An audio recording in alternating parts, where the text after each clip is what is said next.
여러분 안녕하십니까? 여수 MBC 뉴스투데이입니다. 전남 순천에 있는 한 레미콘 공장에서 탱크 안을 청소하던 작업자 3명이 가스에 질식하는 사고가 발생했습니다. 이 가운데 2명은 결국 숨졌는데요. 탱크 안에 남아있던 유독 가스로 인해 사고가 난 것으로 보입니다. 유민호 기자입니다. 전남 순천의 한 레미콘 공장. 콘크리트 혼화재를 저장하는 탱크 한 대가 완전히 눕혀져 있습니다. 주변으로 구조대원이 분주하게 오갑니다. 어제 오후 1시 30분쯤 탱크 내부에 들어간 작업자 3명이 가스에 질식하는 사고가 발생했습니다. 한 명이 청소 작업을 하다 쓰러졌고 다른 2명이 구하러 들어갔다가 차례로 변을 당한 겁니다. 가장 먼저 구조된 60대 작업자는 호흡이 가능한 상태로 병원에 옮겨졌습니다. 심정지 상태로 이송된 나머지 2명은 결국 숨졌습니다. 탱크 입구가 좁아서 진입 문제로 구조 작업에 어려움을 겪었습니다. 소방당국은 탱크를 해체한 뒤 굴착기로 눕혀 2시간여 만에 작업자를 모두 구조했습니다. 맨홀 뚜껑이 너무 협소하고 저희들이 통상 구조대원들이 작업하러 들어가게 되면 공교육을 착용하고 들어갑니다. 근데 공교육 자체도 착용을 못하고. 경찰과 노동당국은 탱크 내부에 남은 황화수소로 인해 사고가 난 것으로 보고 정확한 경위를 조사 중입니다. 해당 공장은 5인 이상 사업장으로 중대재해처벌법을 적용할 수 있습니다. 저희가 사고 원인 신속히 조사하고 또 경찰과 공조해서 수사를 진행할 예정입니다. 한편 순천에서는 전날에도 금속 공장에서 60대 남성이 기계에 깔려 숨졌습니다. 연이은 산재 사망 사고에 순천시는 관내 모든 사업장의 안전관리 실태를 점검하기로 했습니다. MBC 뉴스 유민호입니다. 술자리에서 몸싸움을 벌여 논란을 일으킨 여수시 의원들에 대한 징계가 확정됐습니다. 여수시의회는 어제 임시회 본회의를 열어 강재헌, 박영평 의원에 대한 징계안을 상정했으며 표결 결과 재석 의원 20명 가운데 찬성 17명, 기권 3명으로 각각 출석 정지 20일의 징계가 확정됐습니다. 한편 강재헌 의원은 환경복지위원장직에서 사임했고 이에 앞서 박영평 의원도 여수세계 선박람회 협력특위 위원장직을 내려놨습니다. 국립순천대학교가 전라남도가 공모한 외국인 계절근로자 광역지원센터 운영기관으로 단독 선정됐습니다. 광역지원센터는 근로자 입국부터 교육, 배정까지 전체 과정을 통합 관리하고 안정적인 정착과 근로환경 개선을 위한 상담과 통역 등을 지원합니다. 국립순천대는 23개국 외국인 유학생 네트워크를 기반으로 지자체, 지역사회와 협력해 통합지원 모델을 정착시키겠다고 밝혔습니다. 어제 여수 YMCA 주관으로 여수 MBC 사옥 이전에 관한 시민 집담회가 열렸습니다. 시민 30여 명과 함께 여수 MBC도 집담회에 참석했는데요. 사옥 이전뿐만 아니라 지역 언론이 직면한 위기 등에 대한 다양한 목소리가 나왔습니다. 김단비 기자입니다.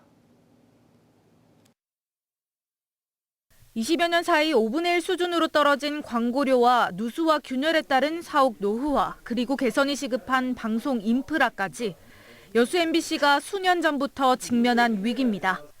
여수 MBC는 대책을 찾기 위해 기존 사옥 리모델링과 함께 여수시와 신사옥 부지 확보는 물론 전남 시청자 미디어 센터 입주 등 다양한 협의를 펼쳐왔습니다. 하지만 막대한 비용 부담과 관련 사업 무산 등의 이유로 사업 추진이 불가능해졌고 이에 따른 이전의 필요성이 제기됐습니다. 디지털 플랫폼 전환에 대해서 스터디하고 우리 진출의 방향을 찾기 시작했고요. 신사업, 애니메이션, 웹툰 분야, 또 디지털 전환 이런 부분에 대해서 사업 계획을 마련하고 있습니다. 집담회에 참석한 전문가들은 여수 MBC뿐만 아니라 대부분의 지역 방송사가 처한 위기에 공감하는 발언을 이어갔습니다. 기업으로서 이익이 나지 않으면 장기 굴러갈 수가 없거든요. 부동산, 건물, 토지가 오래전에 사놓은 거라 그거 처분하면 이익이 발생해요. 그걸로 유지하고 있어요. 시민들은 여수 MBC 이전을 바라보는 시각이 달랐습니다. 우선 여수 MBC의 이전으로 지역 정체성과 문화적 기반이 붕괴할 수 있고 경제에도 나쁜 영향을 미칠 수 있다는 반대 의견부터 여수 산단 위기가 현실로 직면하고 있는 이 시점에 여수 MBC가 순천으로 이전한다고 하는 것은 여수 시민들에게 너무 큰 충격이고 여수 MBC 사옥 이전에 있어 여수시의 시민소통 방식에 대한 문제를 제기하는 시민도 있었습니다. 여수 MBC의 어려움을 저희가 너무 모르고 있었다는 반성도 하게 되었습니다. 왜 순천 이전을 고민하게 되었는지에 대한 설명도 누구에게도 듣지 못했습니다. 이전할 경우 발생할 수 있는 문제에 대해 대안을 미리 준비해야 한다는 목소리도 나왔습니다. 발생 가능한 여러 문제점을 전문가 집단과 이해 당사자, 행정 전문가들이 대안을 미리 준비해야 됩니다. 여수 YMCA가 주최해 2시간여 동안 이어진 이번 집담회는 여수시와 시민 30여 명이 참석했습니다. 여수 MBC도 이번 집담회뿐만 아니라 지난 20일 사옥 이전 관련 시민협의체 주관으로 진행된 회의에도 참석해 사옥 이전에 대해 상세히 설명했습니다. MBC 뉴스 김담미입니다. 여수도시관리공단 신임 이사장 선임을 두고 노조가 반발하고 있는 가운데 지역 정치권도 정기명 시장을 비판하며 인사 전횡을 중단하라고 요구했습니다. 진보당 여수시 지역위원회는 보도 자료를 통해 정기명 시장이 재선을 겨냥해 여수시 국장 출신 인사를 기관장 자리에 앉히려 한다며 이는 개인의 정치적 이해득실을 우선하는 전형적인 낙하산 인사라고 비판했습니다.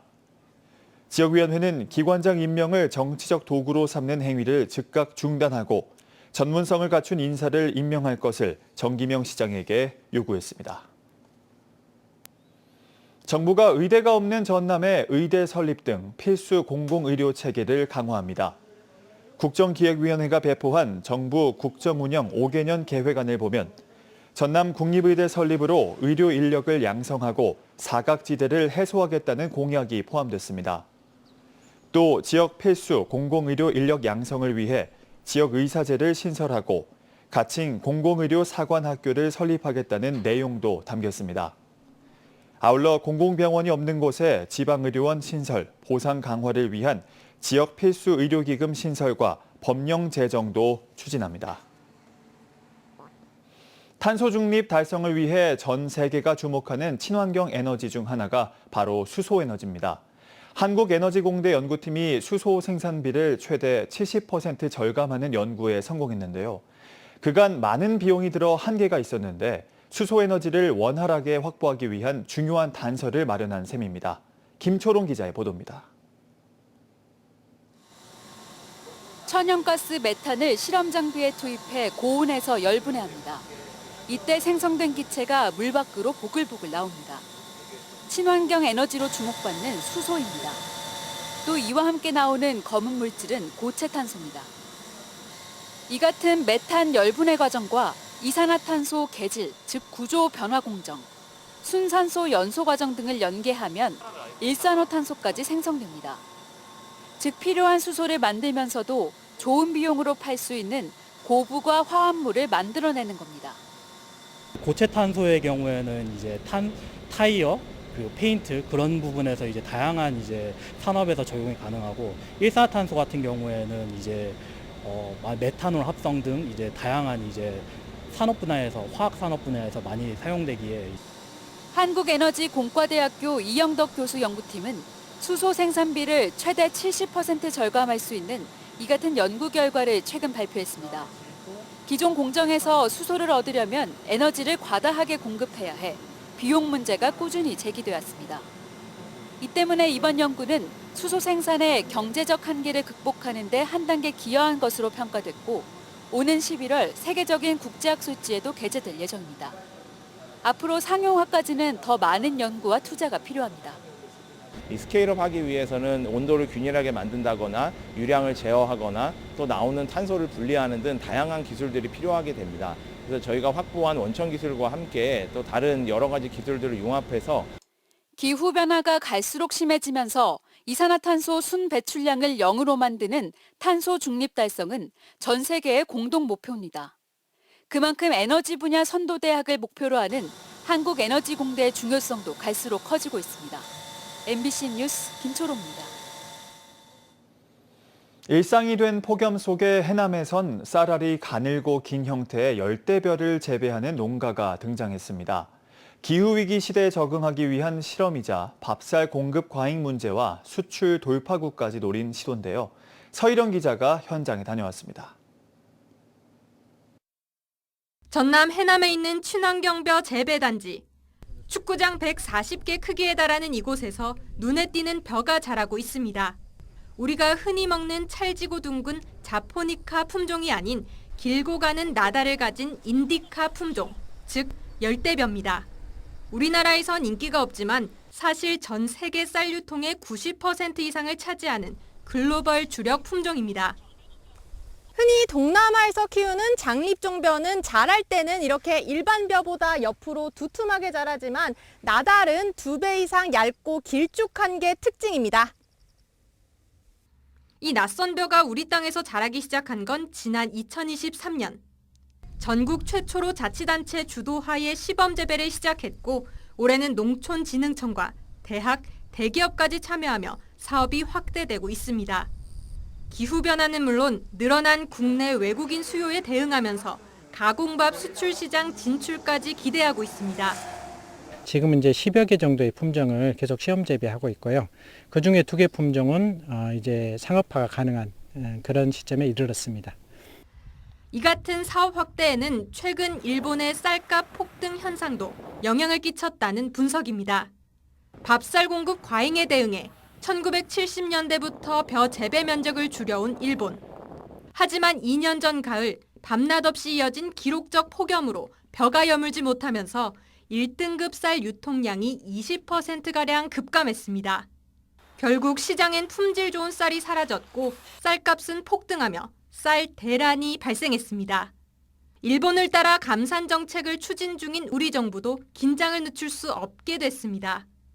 깨닫게 된 거예요. 이게 지금 경지 면적을 막 무작정 감소시켜서 했다가는 지금 환경 기후 변화라든지 여러 가지 정황을 보았을 때 우리가 잘못하면은 급박한 문제에 대응할 수가 없다. 소비자 변화에도 대응하고 또 수출이 가능한 이러한 걸 해보자. 실제로 국내에서도 지난해 9월은 역대 가장 더웠습니다. 벼가 여물어야 할 시기에 밤낮 없는 고온이 이어지면서 쌀 품질은 떨어졌고 올해도 반복될 가능성이 큽니다. 또 가을 날씨가 작년처럼 이렇게 33도, 35도 고온으로 또 유지된다면은 결국에는 그 품질 좋은 쌀 생산량에는 좀 영향을 줄 수 있을 걸로. 여기에 정부가 추진 중인 타작물 전환 정책도 수요 기반이 약하다는 비판에 직면한 상황. 기후변화가 가속화되면서 남은 농지를 어떻게 활용할지에 대한 고민이 나날이 깊어지고 있습니다. MBC 뉴스 서희령입니다. 여수 순천 광양상공회의소가 여수공항을 남해안 남중권 거점 공항으로 육성하기 위한 정책 건의서를 정부와 국회, 지자체 등에 전달했습니다.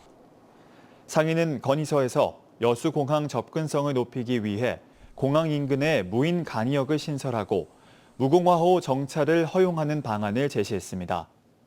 상인은 또 여수공항의 활주로 길이가 짧아 중형급 항공기 이착륙에 제약이 있고 향후 국제선 부정기편 운영에도 한계를 보일 수밖에 없다며 활주로를 2.8km 이상으로 늘려달라고 요구했습니다.